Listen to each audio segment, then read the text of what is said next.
যে প্রবচন, যেটা আমরা শুনতে পাই না আজকাল, খুব কষ্ট করে সৌভাগ্যক্রমে আমরা এই অনুষ্ঠান পাই। কোনো সময় মনে রাখবেন, সাধু সঙ্গ খুব পুণ্য একটি কাজ। আর এই ধরনের তারাপীঠের যেমন সাধক ব্যামাক্ষেপা সিদ্ধি লাভ করেছিলেন, সেইভাবে তিনিও কিন্তু সেই মহাবীর ছড়ায় সিদ্ধি লাভ করেছেন তারাপীঠে, দক্ষিণেশ্বরে, কালীঘাটে। তো তাকে যখন আমরা হেলায় হারাবো না, বলুন ঠিক কিনা, বলুন হ্যাঁ, বলুন জয় ঠাকুর। এখন উনি বলবেন, আমরা চুপ করে শুনব। জয় ঠাকুর, জয় ঠাকুর, জয় ঠাকুর।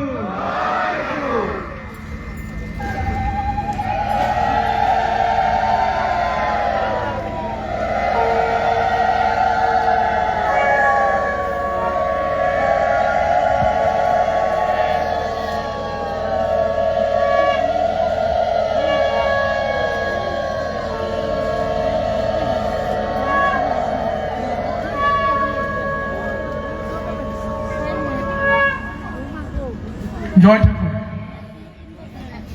আজকে আমরা কোন জায়গায় পৌঁছে গেছি?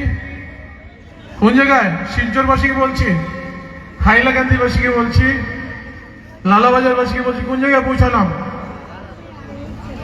দুই নামের মধ্যে যেখানে শক্তি পাওয়া যায়, রাম ও কৃষ্ণ, সেই শক্তিতে আজকে আমরা পৌঁছে গেছি সবাইকে নিয়ে।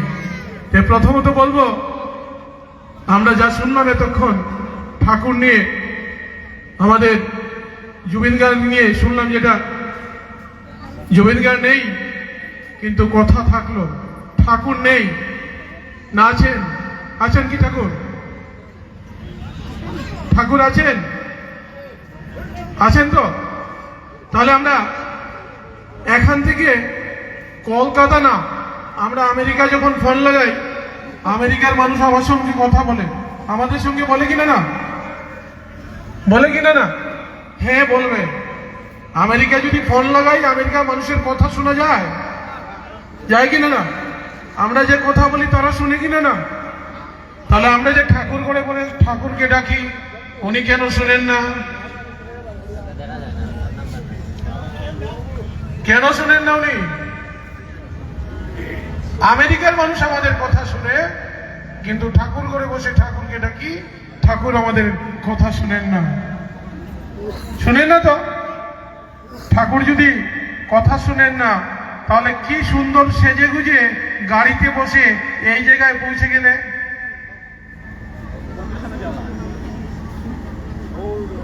কি সুন্দর গাড়ি আসলো, আমরা স্নান করলাম, কাপড় লাগালাম, পৌঁছে গেলাম কার নগরে?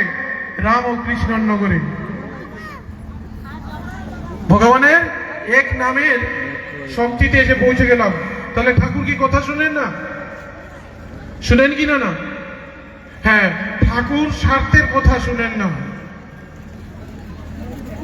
আচ্ছা, আজকে যে আমরা এখানে আসি, আমি প্রথমত বলবো রামকৃষ্ণনগর যুব সমাজকে, যে যুব সমাজ আজ এই যে আসরটা তৈরি করেছে, তার জন্য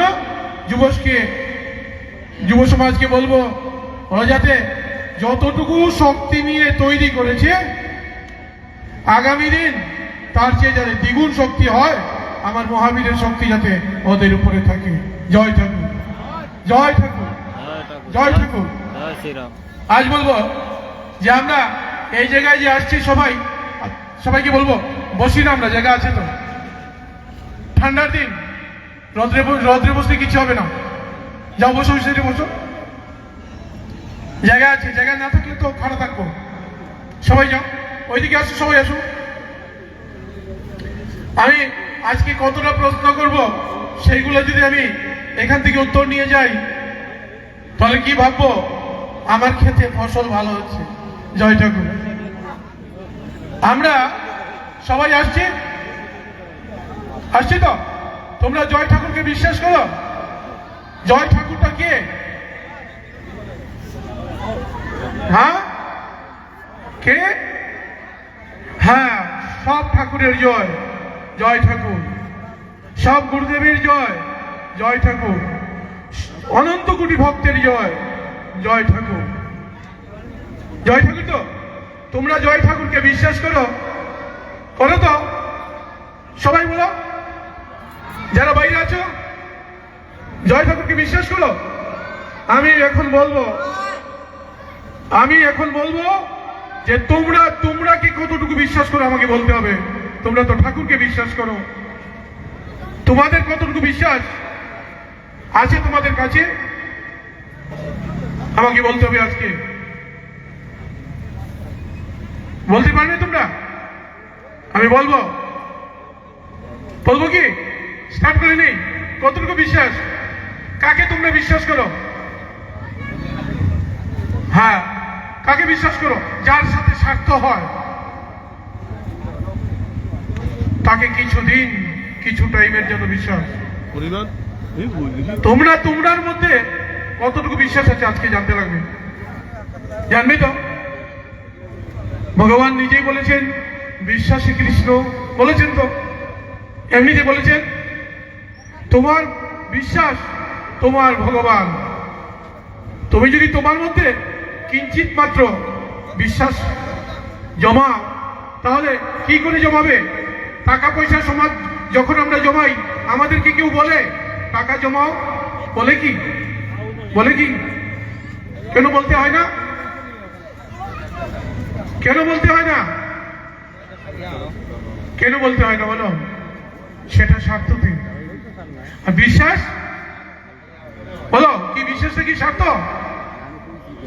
আজকে থেকে একটা কথা বলবো, আর বেশি দিন নয়, কিছুদিন আগে আমরা একটা অদ্ভুত প্রমাণ পেয়েছিলাম। আজকে যে বিগ্রহ আমি স্থাপিত করেছি রামকৃষ্ণনগর মন্দিরে, এই বিগ্রহ দিয়ে আমরা অনুষ্ঠান করি। শুধু আমাদের মহাবীরের স্কেলিটন, মাথাটা ছিল। কিছুদিন আগে ওই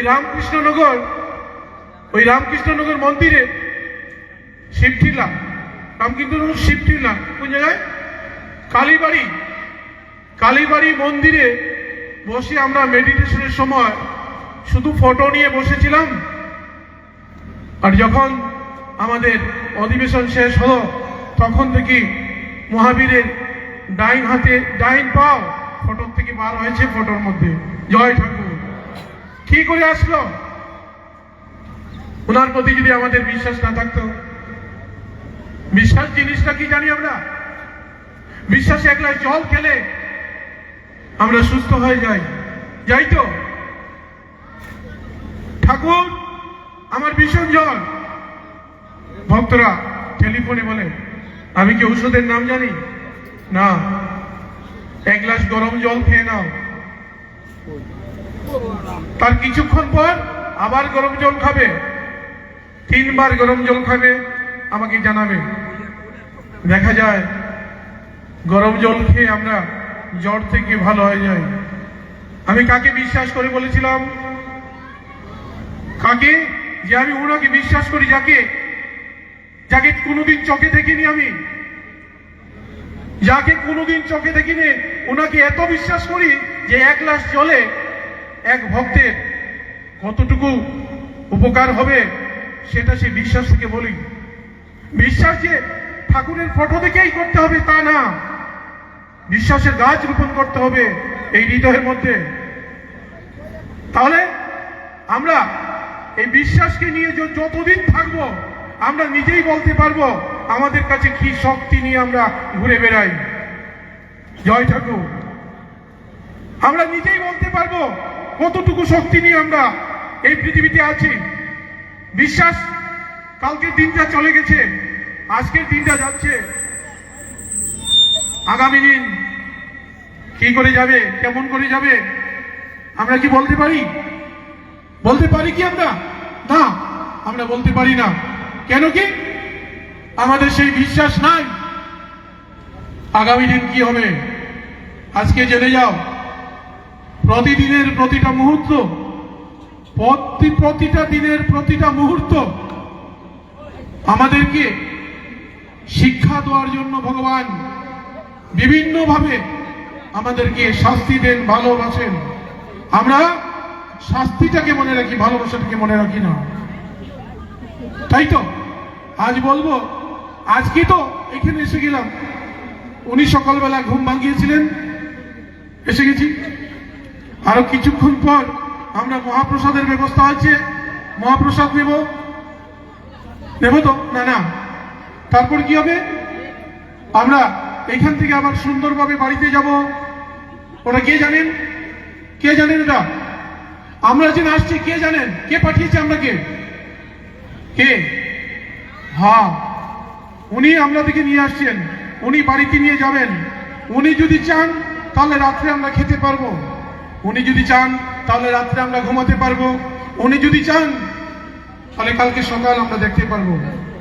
কালকে এমন সময় আমরা কোথায় থাকবো উনি জানেন, আমরা কিছু জানি না। জানি কি? কেন জানি না? কেন জানি না? আমরা ওনাকে এই জায়গায় সেইভাবে রাখতে পারি না। আমরা আজকের থেকে বলবো যে আজকে যে আমরা এখানে আসছি, উনি নিয়ে আসছেন বলে আমরা আসছি, উনি আমাকে বসতে দিবেন, আমরা বসবো, আর উনি যখন বলবেন তখন আমরা যাব। ওনার বাইরে তো কিছু নেই। তাই বলবো, বিশ্বাস আমাদের যখন অনেক বড় তুফান আসে তখন আমরা ভগবানকে ডাকি তো, তখন কেন বিশ্বাস? নিজের ছেলে মেয়েদের জন্য মন্দিরে গিয়ে পুজো দেই, বিশ্বাস আমার ছেলের রেজাল্ট ভালো হবে, তখন কেন? কেন স্বার্থের সময় আমরা বিশ্বাসকে ডাকি? আমরা কি বিশ্বাসকে আশ্রয় দিতে পারি না? পারি না আমরা? এই জন্মতে যদি বিশ্বাসকে আশ্রয় দেই, তাহলে আজ আমি মহাবীরের মন্দিরে বলবো, আগামী জন্ম যখন নেব আমরা ওই মহাবীরের আশীর্বাদই নেব। তাই বলবো, আজকে থেকে যাতে আমরা তুলসীর মালা গলায় নেই, রুদ্রাক্ষের মালা গলায় নেই, অনেক পূজা পাঠ করি, ঠাকুর করে বসে থাকি, একাদশী করি, সবকিছু করি, কিন্তু বিশ্বাসের ক্ষেত্রে দেখা যায় আমরা একেবারে শূন্য। বিশ্বাস বলতে আমাদের কোনো কিছু নেই। আর কাউকে যদি বিশ্বাস করি, কাউকে যদি কোনো সময় বিশ্বাস করি, তার সঙ্গে কোনো একটা স্বার্থ জড়িত থাকবে। আজকে থেকে একটা জিনিসই জানবো, কালকে সকালের মালিক কিন্তু আমরা না, কালকে সকালের মালিক উনি। আর ওনাকে যদি সেইভাবে বিশ্বাস করি না, তাহলে আমরা কি কালকে সকাল দেখতে পারবো? পারবো কি না? সব ওনার ইচ্ছাতেই চলছে, উনি এই চালাবেন, আমরা শুধু নিমিত্ত মাত্র। মানুষ জন্ম নিয়েছি ওনার সাধনার জন্য, ওনার সাধনাতে আমাদের যা কিছু দিয়ে পাঠিয়েছিলেন, ওনার সাধনাতে আমাদেরকে যা কিছু দিয়ে পাঠিয়েছেন সেইটুকু দিয়ে আমরা চলতে পারবো। আমাদের যখন বিশ্বাসে কমতি হয়ে যায় তখন আমরা শিকারে পরিণত হই। আমাদেরকে যেতে হয় ডাক্তারের কাছে। বিশ্বাস থাকলে আমাদের কোনো অসুখ নেই, বিশ্বাস থাকলে আমাদের কোনো বাধা নেই, বিশ্বাস থাকলে আমাদের কোনো সমস্যা নেই এই পৃথিবীতে, বিশ্বাসকে আমরা যদি ধরে রাখি। তাই আজকে থেকে সবাইকে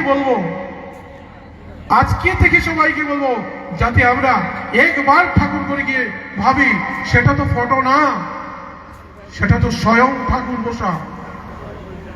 কেন ফটো ভাবি? কেন ফটোর মধ্যে ওনাকে দেখি? বিশ্বাস যদি করি তাহলে এই জায়গায় এসে উনি খাড়া হবেন। বিশ্বাস করি যদি চোখ মুছে আমরা মেডিটেশন করি, আজ নয়তো বা কাল চোখ মুছে দেখবো উনি দাঁড়িয়ে। কেন আমরা করি না বিশ্বাস? আমি বলি, প্রতি মেডিটেশনে বলি সবাইকে চোখ মুছে এই জায়গায় ধরে বসো। তোমরা যত সময় পর্যন্ত এই নাম বন্ধ হবে না তত সময় পর্যন্ত তোমরা ধরে বসো। একদিন চোখ খুলে দেখবে তুমি যাকে নিয়ে এই জায়গায় বসেছিলে তোমার সামনে সে দাঁড়িয়ে আছে, খুব তাড়াতাড়ি দেখবে। কিন্তু মেডিটেশনে বসে যদি ভাবি কখন শেষ হবে আর হাতের মধ্যে না ধরি পূজা হয়ে বসি, সেটাকে মেডিটেশন বলে না। আমি বলবো আজকে থেকে আমরা বিশ্বাসকে সাথ নিব, বিশ্বাস নিয়ে আমরা চলবো, দেখবো আমরা কি পাই। কতদিন সংসার কি করে? সংসার শুধু নিতে জানে, দিতে জানে না। তোমার সময় নিয়ে যাচ্ছে তোমার থেকে, তোমাকে সেই সময় আর কোনোদিন ঘুরিয়ে দেবে না। তাই বলবো এক মুহূর্ত আমাদের থেকে চলে যাওয়া আমাদের আয়ু থেকে একদিন কমে যায়। তাই বলবো আজকে থেকে যাতে আমরা বিশ্বাসটাকে নিজের কাছে রাখি। বিশ্বাস কি জিনিস, যেটা শুনলাম ওটাকে যদি ধরে রাখতে পারি তাহলে আমরা খুব আনন্দে আরো বাকি দিন যাবে আমাদের। জয় ঠাকুর, জয় ঠাকুর, জয় ঠাকুর। আজকে যদি এই জায়গায় আসলাম আমি, এত আনন্দ, ওই দিন এসে দেখে গেলাম এই জায়গায় প্রোগ্রামের জায়গাটা। আমি রামকৃষ্ণনগর সব ভক্তদেরকে বলবো, এখানে কোনো দীক্ষার কথা নয়। আমি বলবো আমার এতটা ভক্ত আছে রামকৃষ্ণনগরে, 100 বার আমার অধিকার আছে বলার, কিন্তু আমি দীক্ষা দিয়ে প্রণামী নিয়ে ভক্ত রেডি করি না, সেটা আমার নয়।